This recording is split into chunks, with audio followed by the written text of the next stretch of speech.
Hace exactamente 4 meses, en octubre para ser exactos, hablé sobre la modificación de Natsuki que para mí era la peor representación de la susodicha hecha en una historia, siendo un ejemplo de lo que pasa cuando en tu afán de contar una historia basada en hechos reales, y encima querer dar una especie de mensaje, terminas formando una blasfemia hacia el personaje del que tanto presumías tenerle cariño. Pero no vinimos a seguir escupiendo y orinando en la tumba de esa modificación más de lo que ya hice en aquel video. No.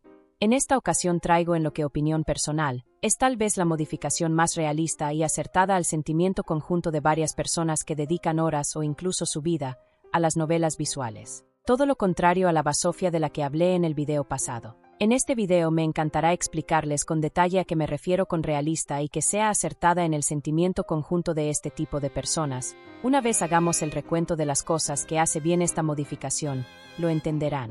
Y sin nada más por decir, comenzamos. De entrada, podemos apreciar que la historia gira en torno a un chico profundamente enamorado de Mónica. Hasta ahí, nada fuera de lo común en una modificación enfocada en ella. Sin embargo, la diferencia clave aparece cuando entendemos que no estamos viendo la perspectiva de un MC tradicional. No, en esta ocasión, el punto de vista parece pertenecer a un jugador, alguien que siente una fascinación intensa por el personaje de Mónica. Y eso en principio, no tiene nada de malo. Pero conforme avance el resumen, se vuelve evidente por qué, en este caso, si representa un problema. En un inicio, todo parece desarrollarse con normalidad. Vemos a Mónica y al jugador recostados en un campo de flores, incluso planean ver una película juntos. La escena transmite tranquilidad, cercanía, una especie de romance idealizado. Pero es precisamente aquí donde comienzan a surgir las primeras señales de incomodidad.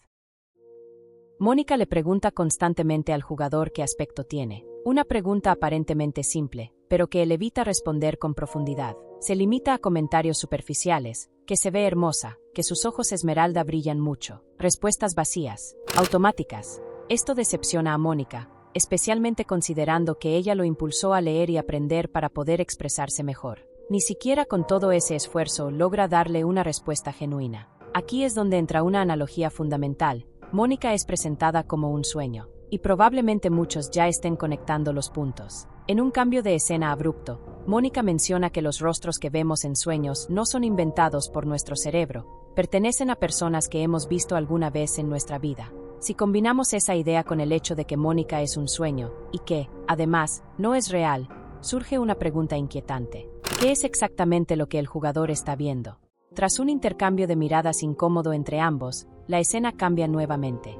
Esta vez el jugador no está con Mónica, sino en una biblioteca, a punto de hablarle a una chica distinta. Desde ese momento se puede intuir que está intentando interactuar con alguien real. Sus intentos son torpes, inseguros, pero finalmente se atreve a dar el paso.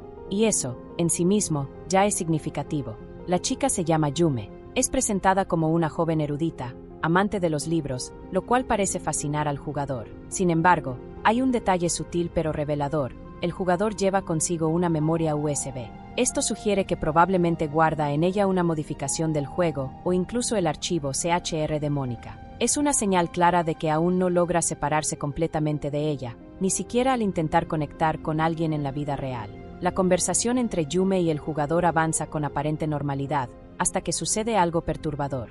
Unas manos con uñas pintadas de verde se posan sobre los hombros de Yume. Ella no parece notarlo. Todo indica que lo que estamos viendo ocurre únicamente en la mente del jugador. En una secuencia gráfica y grotesca, esas manos arrancan la piel de Yume, dejando los músculos expuestos, acompañados de sonidos de fondo sumamente incómodos. La fantasía y la realidad empiezan a colisionar violentamente. Pero lo siguiente es aún más impactante. Se nos muestra una versión de Mónica completamente desollada, sin piel ni rostro definido, con los ojos negros, prácticamente irreconocible.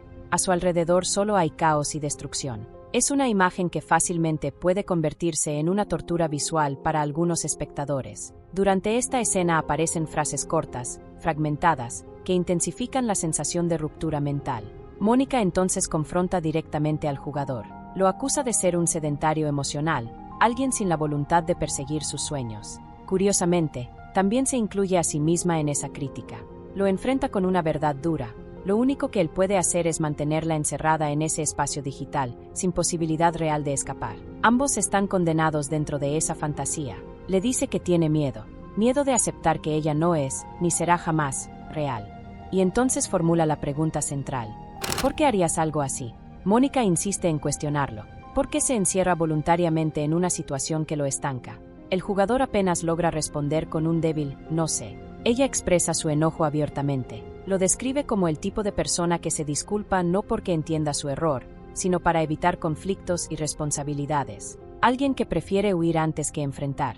El jugador confiesa que solo quería ser feliz. Desde que encontró a Mónica, lo fue. Ella se convirtió en su escape de la realidad. Mónica lo encara por eso mismo. Lo llama cobarde, patético, incapaz de asumir responsabilidades. Pero más que insultarlo, lo que realmente hace es señalar que se está haciendo daño a sí mismo. Lo acusa de haberla usado como refugio emocional, como herramienta para llenar un vacío, en lugar de quererla genuinamente. Y la tortura psicológica se intensifica, hasta dejar al jugador en un estado casi catatónico. Desesperado, comienza a rogarle a su monitor. Suplica que no lo abandone. Afirma que ella es todo lo que tiene. Intenta disculparse, promete cambiar, incluso promete algo imposible, traerla a la vida real. Entonces Mónica reaparece. Con una calma distinta a la anterior, le pregunta por qué tiene miedo. El jugador responde que teme no saber cómo volverla real, porque la ama de verdad.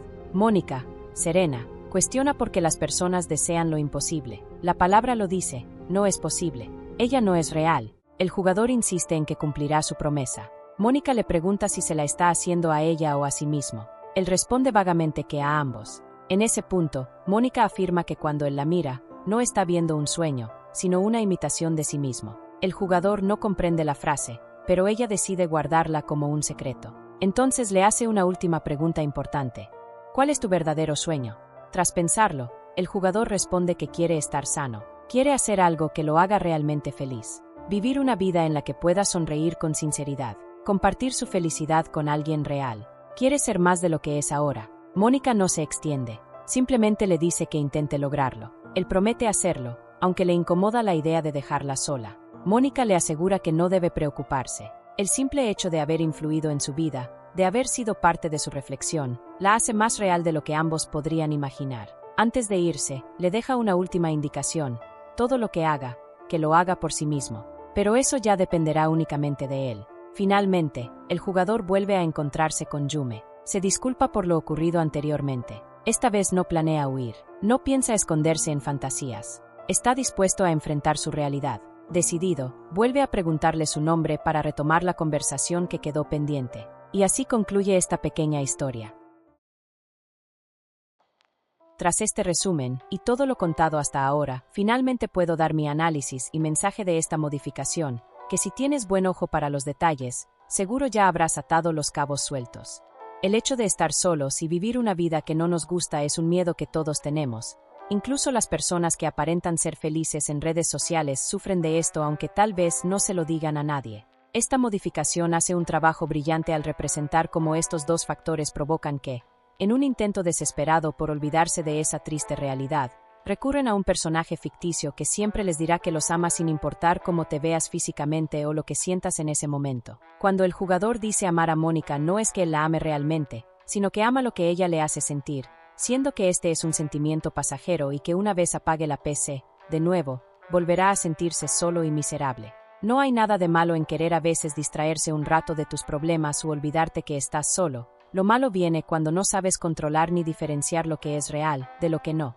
Muchas personas, muy seguramente incluyéndote, ya están queriendo cambiar de video debido a que se está abordando un tema bastante incómodo. Y es normal, después de todo afrontar que posiblemente tienes un problema da bastante miedo e intriga, así que realmente no puedo culpar a nadie. Volviendo con la modificación, me parece realmente fascinante cómo es que representa en artes explícitos el hecho de sencillamente observar el monitor por horas sin hacer absolutamente nada más. Dedicarle tu tiempo a unos píxeles que en el fondo sabes que no son reales pero que te dan una satisfacción y alegría momentáneos. Pero en este caso este jugador lleva eso más allá, y parece estar directamente obsesionado con la idea de que Mónica sea real, algo que seguramente más de uno se sentirá identificado pero que no lo dirá por miedo a las burlas. A esto usualmente se le conoce como una relación parasocial, condición en la cual el sujeto admira o directamente ama a una persona, celebridad o personaje ficticio de sobremanera. Y si bien esta condición no es algo malo por sí solo ya que puede inspirar a la persona y reducir un poco la soledad, El problema viene cuando la persona pierde casi por completo la disociación de la realidad y solo tiene ojos para lo que no es real o no le presta atención, en este caso, Mónica.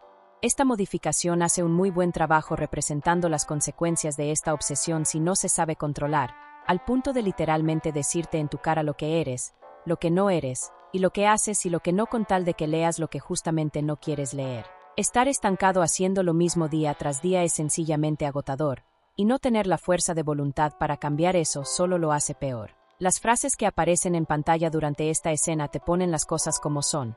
En ese momento Mónica deja de hablar como un interés romántico o ilusorio y empieza a hablar como algo mucho más abstracto, casi como una fuerza que existe únicamente porque tú la miras. Se describe a sí misma como vacío y plenitud al mismo tiempo, como algo que no tiene existencia real pero que es reconocido, lo cual ya marca la idea central, no es real, pero tu atención la vuelve como tal. Luego la contradicción se vuelve más perturbadora, dice que devora tu mente pero la preserva, que encarcela tu cuerpo pero lo maneja, que destruye tu espíritu pero también lo suministra. Es decir, no se presenta como amor genuino, sino como una dependencia que consume y al mismo tiempo sostiene, como un soporte artificial que reemplaza lo que debería venir del mundo real. Cuando menciona que envuelve sus tentáculos alrededor de tu cadáver para darle vida, sugiere que sin esa fantasía el jugador está emocionalmente muerto, que necesita esa ilusión para sentirse vivo, aunque esa misma ilusión lo atraviese como una bala helada mientras lo acuna con una falsa calidez. Ella lo dice sin rodeos, es un sueño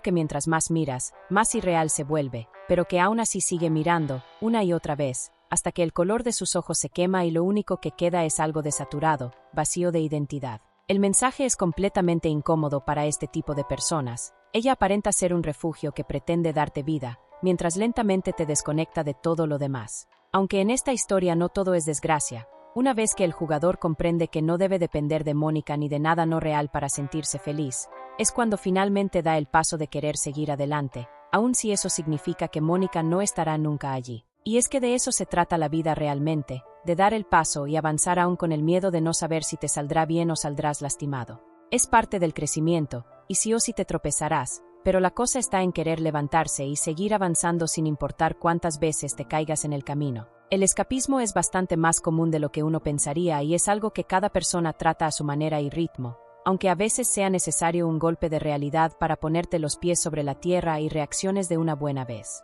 Al fin de cuentas, tal vez no estás solo porque los demás sean malos o egoístas, sino que tal vez estés solo, por decisión propia, y no te hayas dado cuenta, y ese es el mensaje que esta obra nos quiere dar. Que dejes de idealizar cosas que no existen y afrontes tus miedos y responsabilidades, porque tarde o temprano tocarán tu puerta y créeme, no serán nada amables contigo si los haces esperar mucho. Si la modificación anterior fue la peor representación de un personaje que haya visto, esta es sin duda la mejor representación de un sentimiento que muchos toleran y afrontan con el día a día, la soledad. Para cerrar, si tienes un sueño, una ambición, o algo que deseas hacer realmente, no lo pienses mucho, y aunque tengas miedo, no importa.